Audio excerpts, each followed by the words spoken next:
Segregation is a very bad thing. This is an opinion of most people out there. And now, on the Candace Owens podcast, I was scrolling on YouTube and I came across a video called Are We Bringing Segregation Back? Sorry for that. The Black National Anthem is what is written on the thumbnail. And apparently, we may be bringing segregation back according to this video. Now, I don't really like this because, first off, that is a dystopia. And second off, how are you going to have diverse friends? I mean, how are you supposed to live in a world with equality if the United States can't even, get its promises together to any race but one, the white people? And that's not even that. The black people and all the other colored races are being treated worse. Even today, maybe. I don't know. And the problem is that sometimes we don't know about this, but we would see different fountains. There would be whites only, which is lavish, very nice, expensive looking. And the colored washing room and stuff like that, there's barely any maintenance for it. It looks poor. And that's a really big problem. Now, I know what you may be thinking. Yes, I'm only 13, but I know about this as much as you do. I am Brazilian American, I am white, but either way, I don't care. You don't treat people like that. That is wrong. So once, there was a young man named Saul. And Saul, he was black. Like anyone that I could start this story with, I'll just use a black man named Saul. Saul's parents were Nigerian immigrants to the U.S. Haiti was conquered by Spain, and following that, the U.S. looked upon this one fact. Haiti was the only successful country with a slave rebellion, but it failed as a country. It became really poor. It was one of the poorest nations by GDP in North America. And now, one thing we have to realize is that the US is starting to realize that maybe black people aren't so powerful after all, and I don't think that's good. And then Saul was born into what the US made into an amendment. They would create a utopia, quote unquote, because of the black race needs to be watched upon.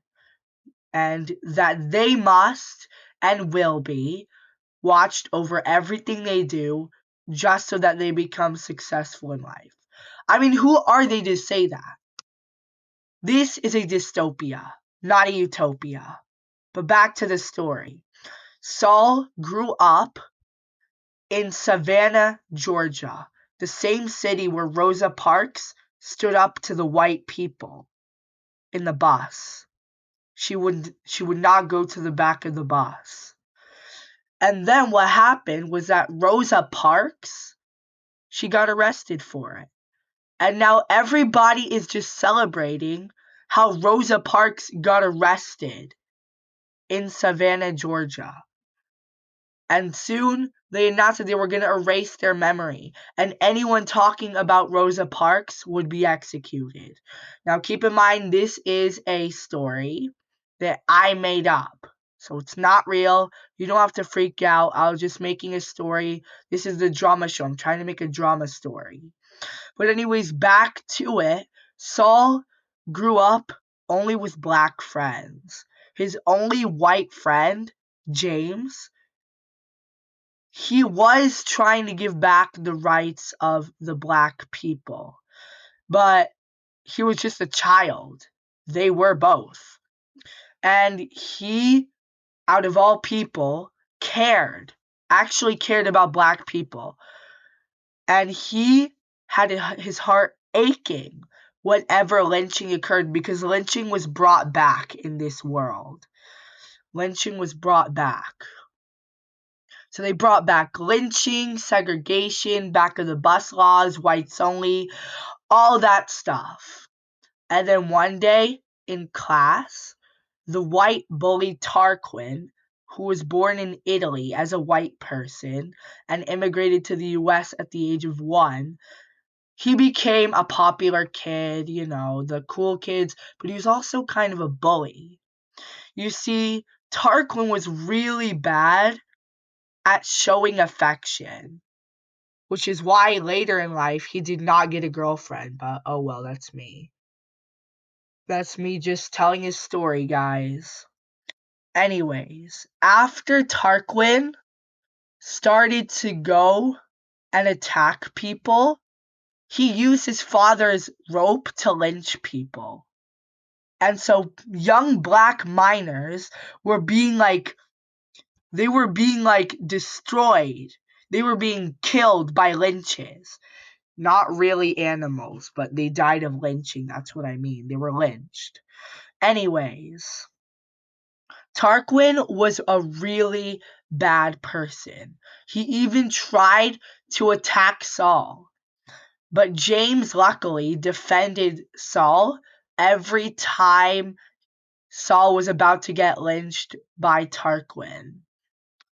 And Tarquin himself, he got into trouble by this black teacher named Mr. Owani, who was also from Nigeria, but was also half Ghanaian.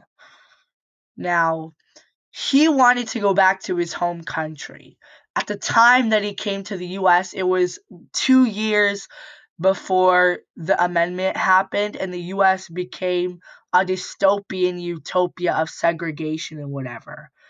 And Mr. Owani just wanted to make economically a good society to get some money and go back to his family. But since 2 years passed, he could not go back to his country in time. The amendment happened. He and his son John were stuck. Now, let me tell you something. Saul went to this school because he was friends with John, Mr. Owani's son. And John and Saul were both Mr. Owani's favorite students, like top 2. Obviously, John was first because that was Mr. Owani's son. But he still got the best things by Mr. Owani. In secret, of course, because it was segregation. And so he became a teacher that was barely paid, or at least his paycheck was half of the one with whites. Or no, should I say. Whites got $1 million by the government per paycheck, and the black teachers only got $50 per paycheck. Think of the difference. White people becoming millionaires, and black teachers barely getting by. Man, my story's going somewhere. And Tarquin, one day, he got a gun and was about to aim it on the teacher, but James kicked him in time, and he aimed the gun at the school floor. Tarquin was sent to the principal's office, but Principal Emmett, who was actually a white person, even though I named him after Emmett Till, let him go without any punishment because Tarquin was white. It's like that here. And so Tarquin was a really bad kid. And the story starts really when Saul goes to this church. And then Saul sees that the church members want him to go back to Africa. These are the teachings of Marcus Garvey, as told by Malcolm X and his father, Earl Little, who was a reverend. And so now Saul made it his goal to escape to Africa, a very, very pro-race continent. I'm not even stereotyping it. I just want the best for everyone. And I'm not Theodore Roosevelt, so don't you dare think I'm like that. Anyways, I just want to say, says Saul, that you are right. We should not be doing this. We should not be staying here and having to deal with the racism in America. And to think that I've read something about another country who is being mistreated just like us. And then the pastor stops Saul there. That country? Do you think it's North Korea? And then Saul went, yeah, that is the country. That is the country. We need to save North Korea and we need to save America. Now, I know that North Korea and US are bitter enemies. But think, if North Korea were like this, and, bad things started happening to its citizens because of its leaders, think about the US doing the same thing pressuring blacks. That is a bad thing, not gonna lie. And now, Saul decided to bribe some policemen. But how was he gonna do it? His friend James, who was such a good friend, went and bribed some policemen for him. And then, the one thing that happened was that Saul went and he got onto a boat because he went from a police. Like, the policemen saw him. The police saw Saul, but they did not do anything to him because James had, bribed him. Yeah. Then Saul, who was very sad to leave his family, was trying to get onto a boat, but behind him was his family. His father, his mother, his 7 sisters and 4 brothers, which I will not name because I can't just remember some names that are too big to remember. Then they went on their journey to Africa. And so the US decided to just try to find anyone who escaped with their navy. And so this is an adventure that had begun. Saul was getting really sad that the US was like this. I mean, how is the US going to be like this? And they're going to be like, oh, this is okay. It's not okay. We're not going to bring segregation back anyways. Then Saul was on the boat, and the next day, he could not see anything. He could not see anything. It was dark at night. But then what happened was rocks started hitting the boat. And it became a shipwreck. They almost drowned. If it weren't for this one thing. The rocks you could stand on. And then when daytime came and everyone was sleeping on the rocks actually turned out to be a big boat that was carved out of the rocks. Now, I don't know how this is made. I just made it up. But either way, the rocks had Saul floating, and the rocks started to become the boat. There was even an electrical motor, so they could go faster. And then suddenly, in the evening of that day, what happened? A navy almost saw them, but they got away. Within an inch of the light being there, they escaped. The navy was pointing out yellow lights as if it were a lighthouse to try and track down.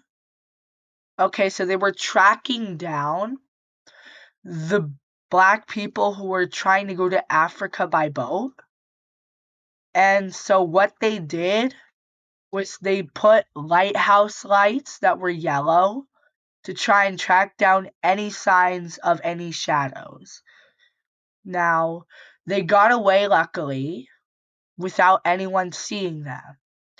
And then the next time, on the next day, and there was evening, they saw land. It was a country called Equatorial Guinea. But apparently, it was the island that Malabo, the capital of Equatorial Guinea, was on. It was on that island that they were going to. They stayed there for a few years. Then Saul said, we should go to the real mainland continent of, Africa. Why not go there? Then the family agreed, and they went to Africa. They ended up in South Africa, and they became welcome there. They were able to do everything that the whites in the US could do. And this was all because of Nelson Mandela, the man who freed South Africa from South African apartheid, which is basically the US segregation. Unlike the segregational people in the story, apartheid was wide banned, and they kept it banned. So that when a black person came, or any race in reality, they would welcome and honor that person with a free citizenship. And so that is how Saul and his family, and even James and some of his friends, escaped the US to become someone. Not nobody or no one, a someone. Because they can be someone, you can be someone, I can be someone. We just have to believe and achieve our goals. Don't listen to anyone who is bad or bullies you, like Tarquin from the story. And so, what I want to remind you is to go forward. Don't abide by racial slurs. Don't let that slide. Turn it into fuel to work harder. That is my advice. Uruguay against Ghana in the 2010 World Cup. Pretty sure people might have thought that Uruguay was racist, even though it's just a game, because it was supposed to be Africa's turning point for soccer, for Ghana to be a first African nation to reach the semifinals. But I'm just going out of point. I wanted you to know what happened to Saul and his family, which they became South African citizens. And so what I want to tell you guys is bye. Thank you for listening.